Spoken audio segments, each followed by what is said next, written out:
هويو ساكا ما ذي كفر سوى يدينا الحوح دي دبتو هاي هويو محان سمية هذا الميت وسني كاكا عني قاعد دبيه ويسو ديار الشغاد هذه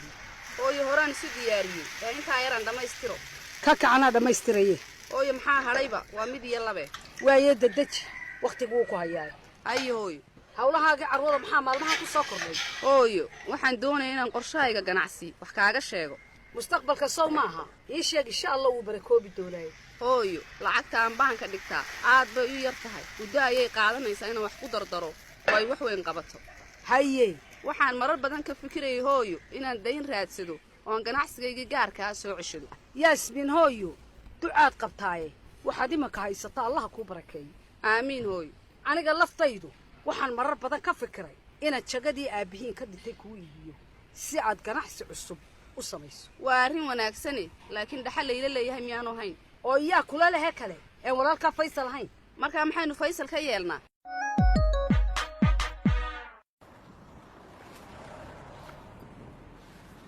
maryanay soodiga wadadii xoog ugu soo dhawaaday hodanay oo ma meel kale aan wax ku iibiyaa baa jirtaa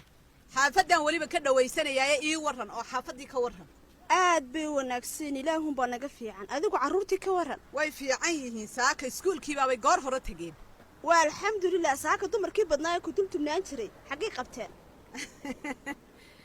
saaka adigaa habsaamay ma hurdadii baad ku daahday hurdana kumaan daahina waa sidan salaadii subax u kacay oo weliba waan shaqaynaya maryane soomaalidu horey ugu maahmaahday nimaanan shaqaysan shaah ma cabo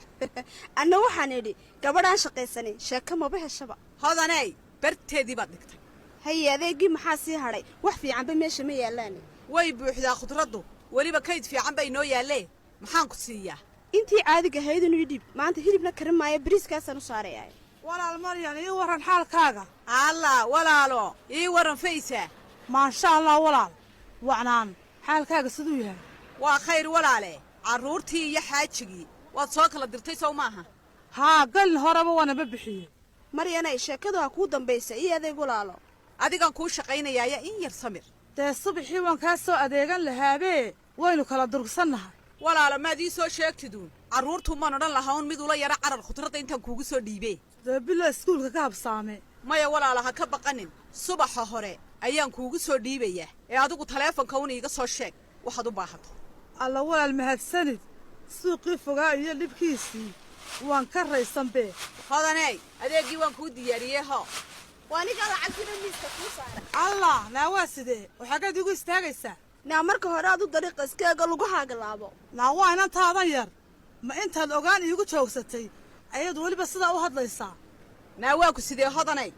qofka haddaad ku istaagtay miyaanad raalli aha odhan karayn oo maxaan u odhanaya marka hore may lugaheeda ilaashato naayaa inan yaro akhlaaqaddu ku yar tahay baa tahay cagadhigo hodaney ma ilaa walaashaydii ila dhalatay ayaad socotaa ma walaashaaba walaal iska raali noqo haddaba kumaan garanayne horta hodaney maalintii dhawaytana gabadhii madiino taad ku dhigtay waan ogaa show dagaalka dumarka waad ka heshaa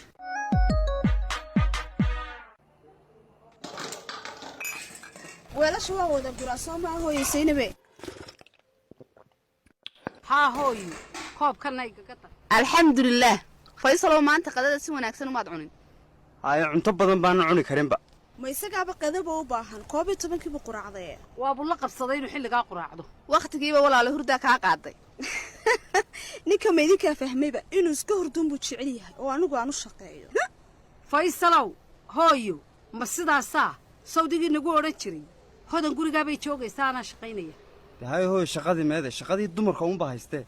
haddaad walaal ku tashanayso inaan anigii hodan kuu shaqayno kuu socon maysa hurdada ka toos baan kuudhi faysalow hooyay dhegayso waxaan doonayaa inaan yaasmiin u iibiyo jagadii dhulka ahayd ee aabbihiin ka dhintay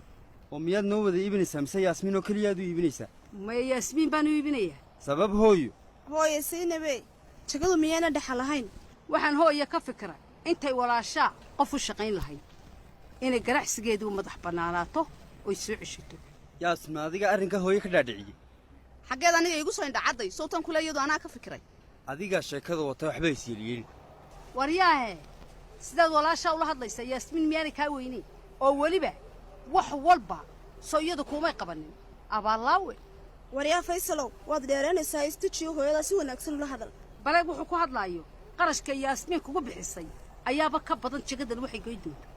hooyo faysal waad aragtaay uu is carruuraynayaay jagada u daa halkeeda ha taal yaasmiinay ninkani carruur maahe waxaad maskaxda ku haysaan meeshan inay dhaxal tahay oo la wada leeyahay hoodanay dumaash miyaan iminka ku leeyahay jagada aniga ha lay iibiyo soo fikir hooyo ka yimi maaha waa arrin cusub berigii hore inankan anigaa koolkoolin jiray imikana hodan baaba koolkoolinaysa alla hooyay saynabey cadhadu yaana halkaa ku gaadhsiinin sooniga anigu intaa ku daba jiro siduu shaqo u heli lahaa hooyo adigoon iga cadhoon iminka waxaan doonayaa in layga bixiyo waxbarashada shahaadada labaad ee jaamacadda ma dabaddaad doonaysaa in laguu diro hooyo mid waad og tahay haddii ay jagadu dhaxal tahay yaasmiin keligeed ma lahaanayso sida sharcigu yahay ee noo wada iibiyo noo qayb waryaahe miyaanad walaashaa u dayn karin oonad u hibayn karin qaybtaada horta waxaan idin weydiiyey hadday jagaduba dhaxal tahay faysal qaybtiisa maan la siin karin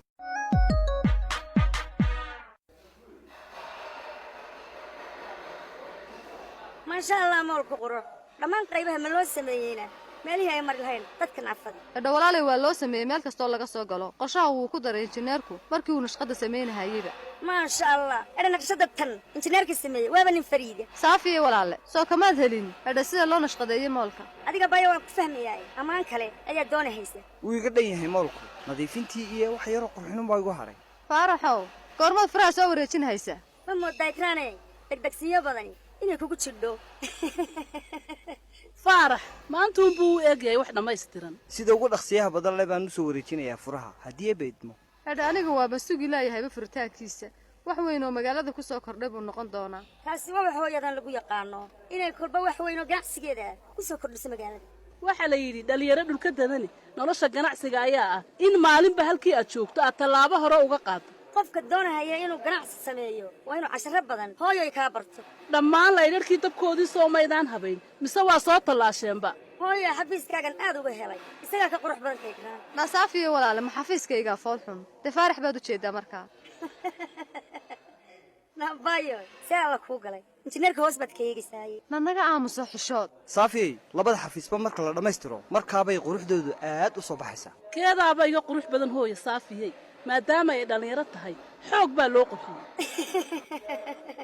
saw ma ahan ee hooyoy anaad taa xoog kaaga og hadha gabaryahay ma istiri galabta qasbaabaad noo soo raacday aad baad ugu mahadsantihin inaad moolkiinnii soo boqoteen waayo muhiim bay idii tahay aad ba adigii aabbahaaba u mahadsantihin runtii waad dadaasheen injineer mafsuud ayaan ka ahay nashqadii ay tusteen iyo sida uu moolku ugu soo baxay aad baa u mahadsantihin shaqo badanna waa qabateen laa shukran calaa waajib hooyaysa waayo waa waajibaadna saaraa ka mid ee hooyo waxaan ku weydiiyey sow moolka xaflad furitaan loo samayn mahayo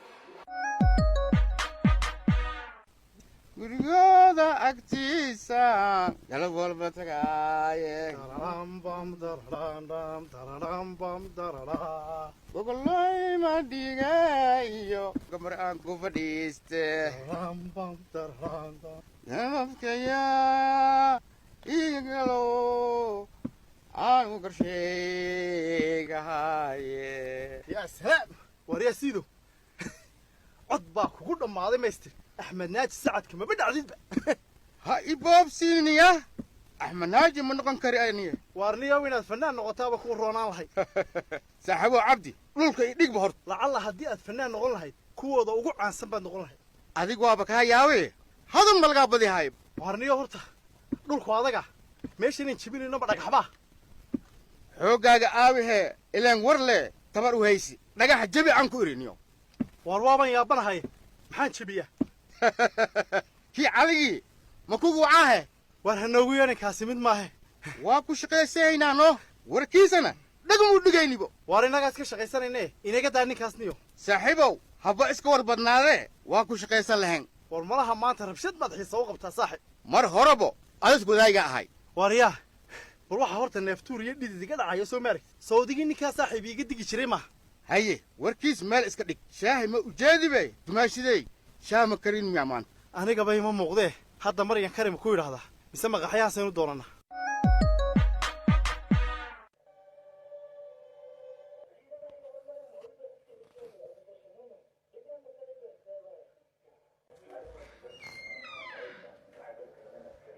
caawa maxaa tiifiga xoog ugu gaabisay ma idinkaa isku jeeday mise xantii adduunka oo dhan baa haysay